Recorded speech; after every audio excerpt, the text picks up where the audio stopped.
Estimados amigos, estamos en una nueva edición de su programa Plataforma Democrática para analizar desde un punto de vista amplio y plural los aspectos más importantes ocurridos en la última semana. Este es un programa que se transmite por VES TV, de VES Cable, VHTV, de Cable Más, Win TV, Conectados TV y se reproduce por las redes sociales de la Coordinadora Republicana y el portal La Verja. Soy Ángel Delgado y en esta oportunidad con Juan Cheput vamos a llevar las incidencias del programa. Por razones de fuerza mayor, Víctor Andrés García Belaúnde no está con nosotros, de repente se incorpora en el curso del desarrollo de este programa. Bien, estimado Juan, muy buenos días, ¿cómo estás? O buenas Muy tardes, buenos días. mejor dicho. Para señalar de que la semana esta vez se ha estado cargada políticamente, tenemos una crisis política gubernamental principalmente y luego un desenlace de dos resultados en el Parlamento Nacional que lo vamos a analizar posteriormente. Pero el tema primero es analizar esta crisis política que, mira tú, curiosamente arranca o se desenvuelve del modo más trivial, ¿no? O sea, yo creo que si se trata de morir, hay que morir pues heroicamente por una causa importante. Mm, En este caso, Otárola, y creo tú lo has dicho en una oportunidad, la pequeñez ha hecho que tenga una muerte también pequeña, ridícula y realmente vergonzante. Este tipo de audios, este tipo de cosas que vienen de atrás y que además parece ser una suerte de afición, bueno, es su vida privada, pero lamentablemente que eso se exprese en el ámbito público de quien es premier de la República, deja mucho que desear. Eso independientemente del hecho que se haya producido también el complot y que efectivamente dentro del gobierno haya fuerzas interesadas en tumbarlo. Podría ser el vizcarrismo presente, porque el vizcarrismo es parte de la coalición gubernamental. Ahí estaba Rosa Gutiérrez, la Paola Bustamante y los intocables de la corrupción. Es todo un núcleo duro dentro del Ministerio de Transportes, ¿no?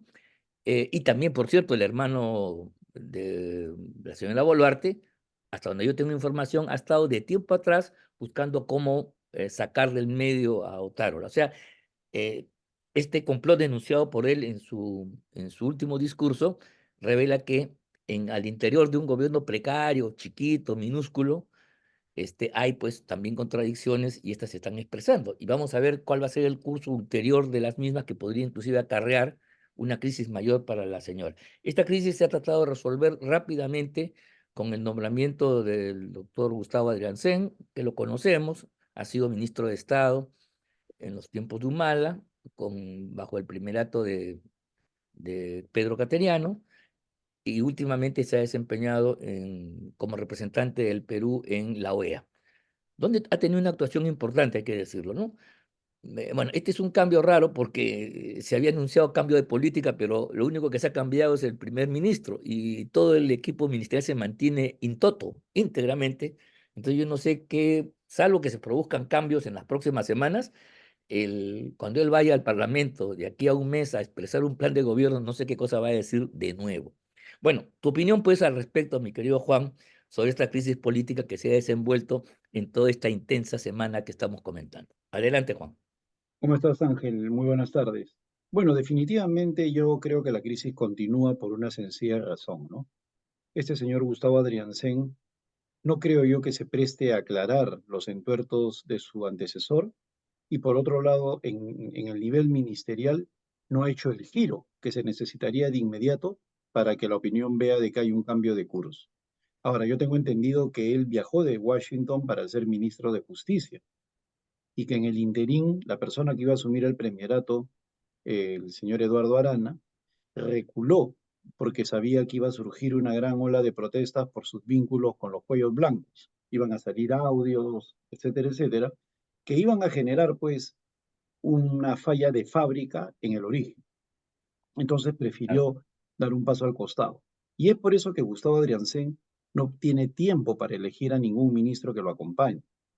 Y es por eso que lo que tú dices es certero. Yo tengo la misma información de acá a la fecha de presentación del gabinete. Va a haber una serie de cambios. Él por lo pronto ya le anticipó a la presidenta la necesidad de hacer 6 cambios. La presidenta le parece un número excesivo, según lo que me han dicho. Podrían ser menos, pero de todas maneras parece que en la próxima semana va a haber algunos cambios de ministros. Ahora, el papel de Otárola es realmente penoso, ¿no? Mintiendo hasta el final, con una señorita que demuestran pues ambos un comportamiento vulgar, ¿no? Yo no soy de los que se maneja en los eufemismos, ¿no? Acá ha habido un comercio de cariño para ser elegante, a cambio de dinero público, ¿no? Y ha demostrado una situación que si no se habla con claridad, constituirá un pésimo ejemplo para la sociedad. Hoy en día cualquier señorita de 18 años sin ningún mérito, simplemente enamorando al jefe de turno, puede conseguir un puesto de trabajo en el Perú. Eso exige una sanción hacia un individuo que se ha comportado como un compadrito de barrio, ¿no? Y además las denuncias venían desde agosto del año pasado, en el cual el periodista Carlos Cabanillas en Perú 21 hace un informe donde este sujeto había metido a 7 señoritas luego de visitas que recibía, y visitas sistemáticas. Inclusive, algunas de las señoritas salían a complotar contra ministros. Entonces él habla de complot y él utilizaba a la señorita para complotar contra los ministros.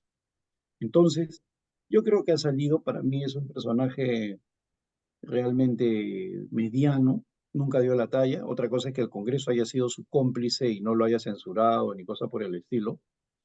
Y esperemos pues que Gustavo Adrián Sen, cuyo manejo en términos de gestión lo veo un poco acelerado, un poco violento, espero que se morigere, pues ahora no se necesita tanta agresividad, sino consensuar, dialogar, establecer contactos con las bancadas y también con políticos en general para que le dé un curso adecuado al gobierno en lo que resta de él. Sí, bien, sin duda alguna tienes razón, efectivamente, vamos a ver qué sucede. Yo también considero que va a haber cambios, de lo contrario no tendría sentido los anuncios que va a haber un relanzamiento de política, nada por el estilo. En fin, yo creo que es más de lo mismo, independientemente del respeto que podamos tener por el señor Adrián Sen, lo conozco de alguna manera, creo que se ha comportado bien en la OEA, eso sí me parece importante, y hay que decirlo también al otro lado, pero... Y la defensa de los Chavín de Guantar también. Sí, yo creo que sí, ahí ha mantenido una posición firme y me parece que su principal rival va a ser pues una presidenta que va a querer tener más protagonismo. Por ahí he leído en algún medio de que quiere protagonizar más, pero en fin, son parte de las locuras y estoy casi seguro que si no logran a estructurar bien una argamasa sólida, esto se va a descomponer como un castillo de naipes en cualquier momento. Mira, así como un audio se tira a Otárola, un descubrimiento de las cosas del hermanísimo también puede tumbar al propio gobierno de la señora Boluarte. Así están las cosas de precarias. Ujú.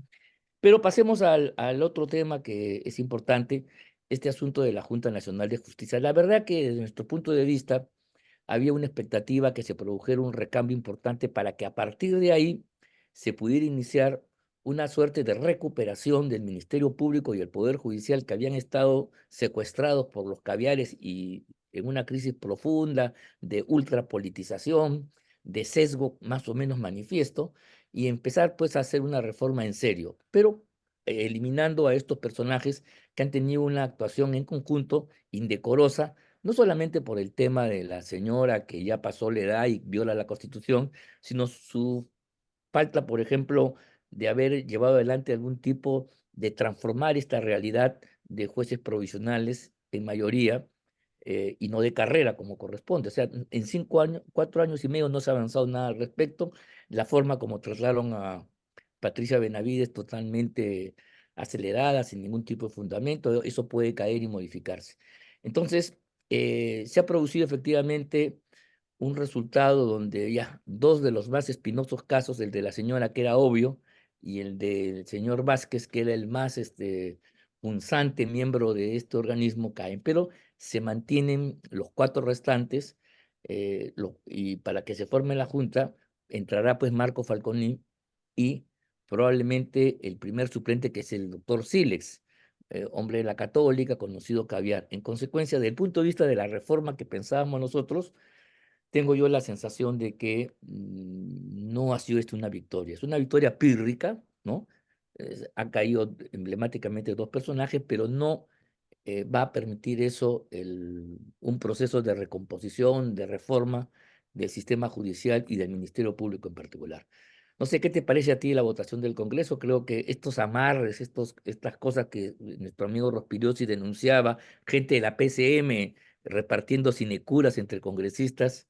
Impresionante, ¿no?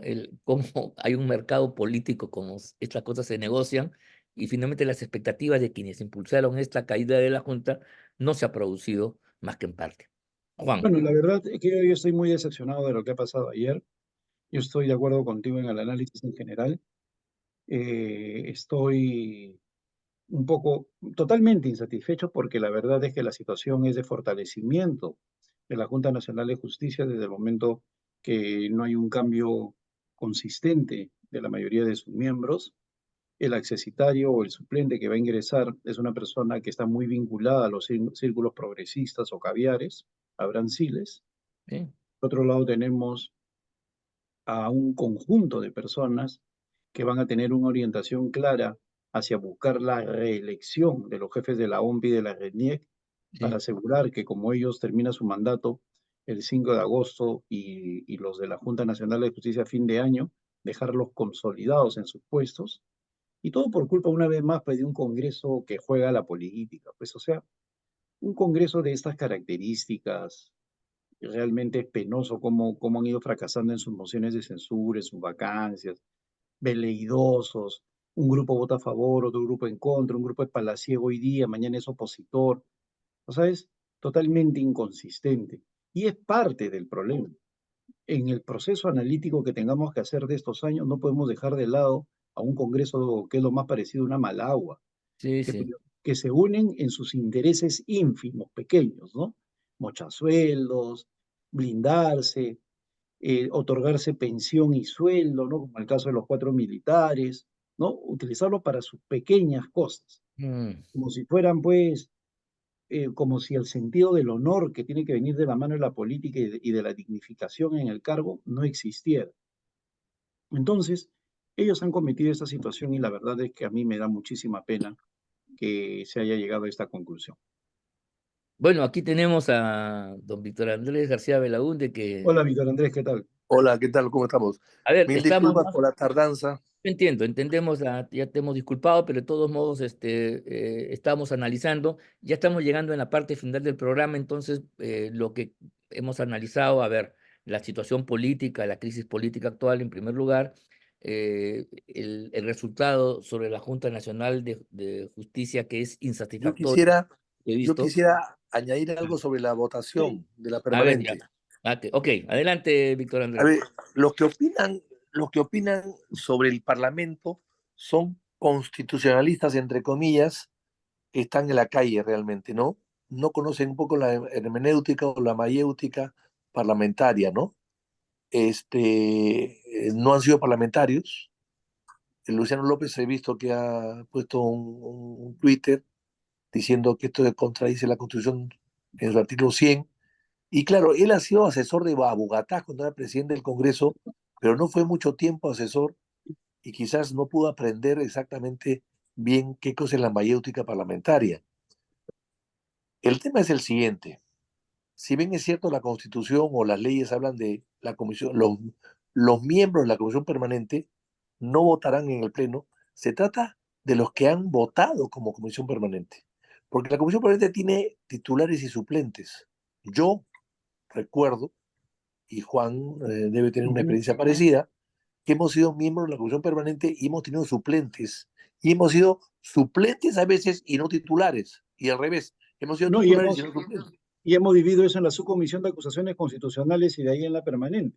Así es, así Ujú. es. Y entonces, ¿qué pasa? La idea es que tú no puedes votar dos veces. Tú no puedes votar en la subcomisión, en la permanente y en el pleno. Tres veces tú no puedes votar, pues. Queda claro, Tú sí. votas una sola vez.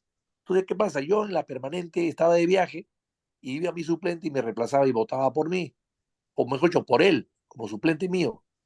¿Qué cosa? Que venía el pleno y yo no podía votar.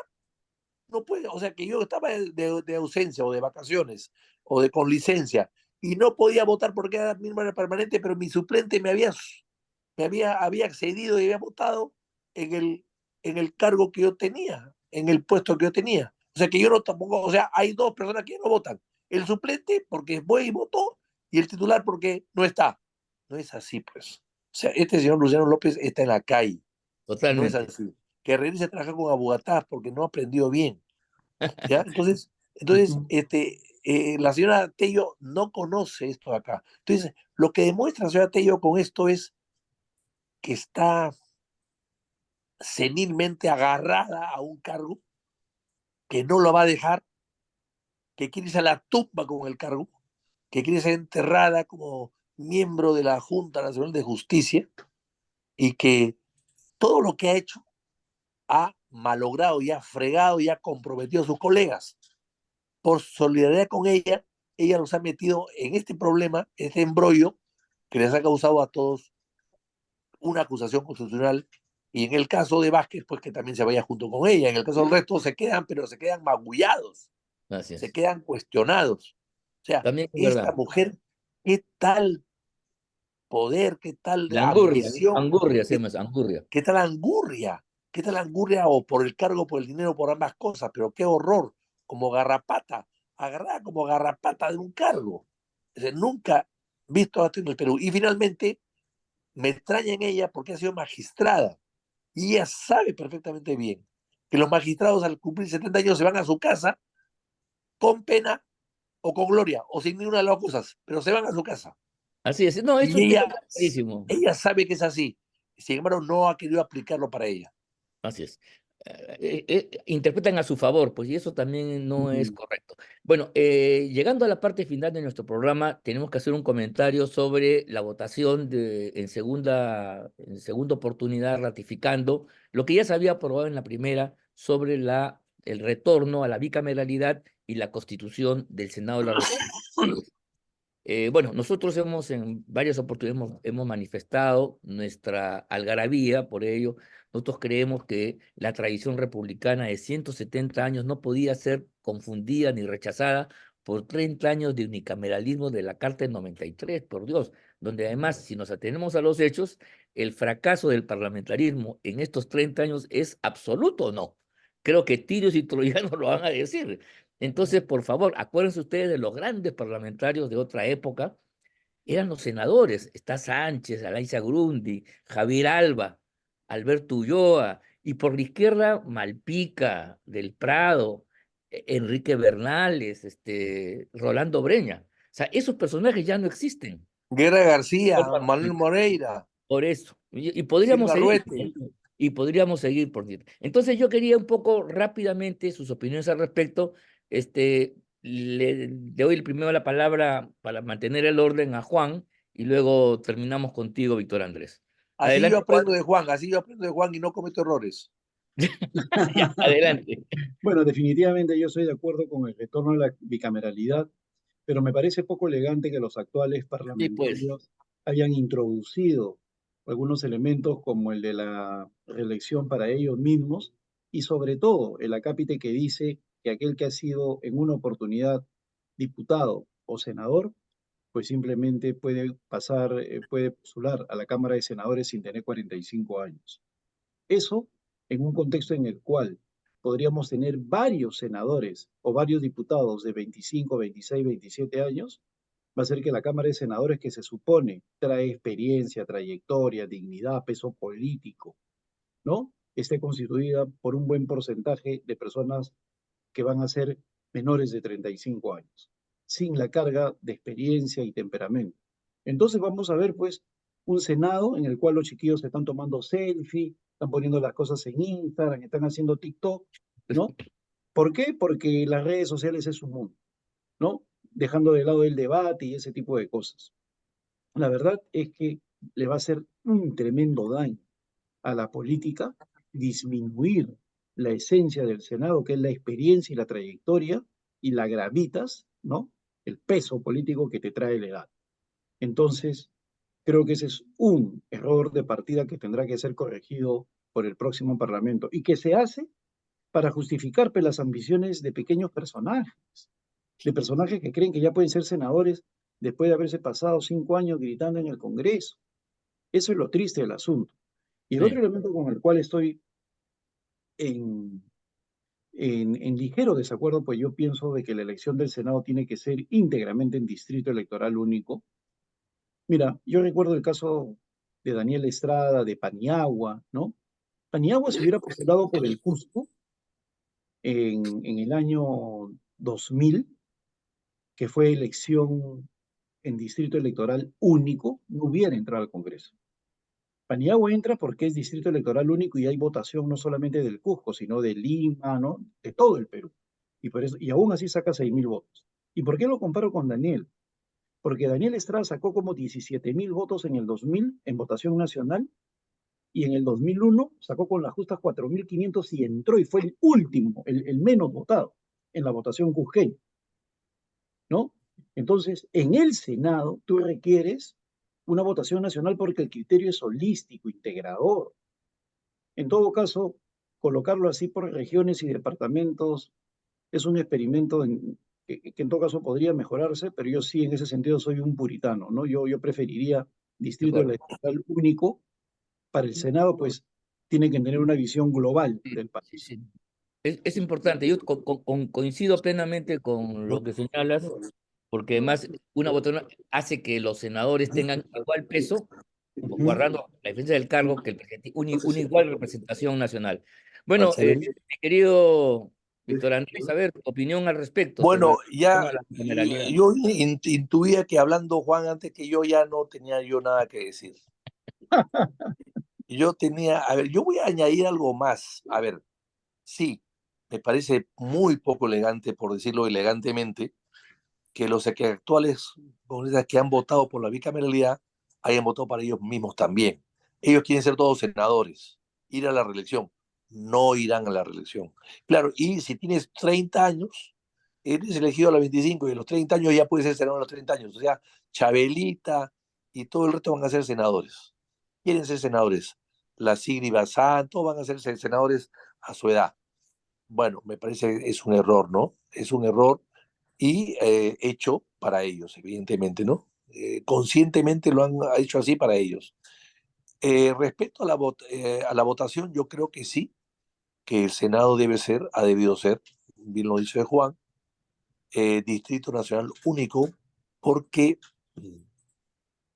porque hay problemas siempre en las regiones, en las provincias, en los departamentos, y si no hay una entidad que represente todos los intereses del Perú, los problemas regionales nunca se van a resolver. Siempre van a quedar entrampados en unos a favor y otros en contra. Y finalmente lo que dice Juan también es cierto. El Cusco es muy duro con sus representantes, como también lo es Puno y a veces Arequipa. Y entonces el arequipeño a veces, por un error que puede haber cometido en su vida en Arequipa, no va a tener la votación de Arequipa, pero puede ser reconocido perfectamente bien en otras provincias. Pongo el caso de Bustamante y Rivero. Bustamante Rivero nunca fue muy querido en Arequipa. Ahora tiene un distrito y es un hombre respetado, ya pasó el tiempo. Pero en su momento no hubiese salido elegido presidente con votos de Arequipa al Senado, estoy seguro. Y entonces, pero si hubiese sido elegido por su profesionalidad, por su calidad profesional y moral, si hubiese sido reconocido por otro departamento, si hubiese sido elegido perfectamente bien senador. Y eso es cierto. No sucede en todas partes del Perú, pero hay sectores, eh, hay vecinos que se han peleado con sus vecinos y tienen pues cierta antipatía en su región, pero que no la tienen por temas domésticos, que no la tienen en otras regiones porque no han vivido allí, pero tienen pues la imagen de ser grandes intelectuales, Claro. profesionales, hombres de gran ética y de gran moral. Entonces, los votos los recogen allí, no necesariamente en su tierra natal. No todos son profetas en su tierra, es la verdad. Entonces, yo Es- creo que eso también tiene mucho que ver con lo que ha dicho Juan. Así que yo creo que esos dos temas, claro, no alunan la buena intención. O sea, hay que recordar, para terminar, que esta es una patada fuerte al fujimorismo que nos impuso el Congreso unicameral el año 92 o 93 solamente para perpetuarse en el poder. Eso era. Fujimori todo el tiempo que quería quedarse, 20 años, y que hemos sufrido 32 años de un unicameralismo que lejos de mejorar el Parlamento, lo ha ido perjudicando, haciéndolo más ineficiente y también, en este caso, hasta corrupto. Sí, sin duda alguna. Bueno, efectivamente, se trata de elegir a representantes de la nación en sentido genuino, no solamente por la definición del parlamentario, sino porque emergen de un voto de todo el país en su conjunto. Creo que eso es importante. Y lo otro, decir, pues sí, pues a veces el precio de esta cuestión nada elegante de que legislen a su favor, en este caso concreto, para poder postular al Senado cuando no les corresponde en verdad, es el precio que hemos tenido que pagar para conseguir la institución. Ya espero que con el tiempo se corrija eso cuando ya las aguas se calmen definitivamente. Bueno, hemos llegado al final de su programa, Plataforma Democrática. Les agradecemos a todos ustedes su audiencia, el hecho que nos sigan semana a semana. Agradezco a Juan Cheput y a Víctor Andrés García Belaúnde por sus valiosos comentarios y nos comprometemos a seguir trabajando y a volver la próxima semana con nuevos análisis sobre lo ocurrido sobre la realidad nacional. Muchas gracias y hasta la próxima.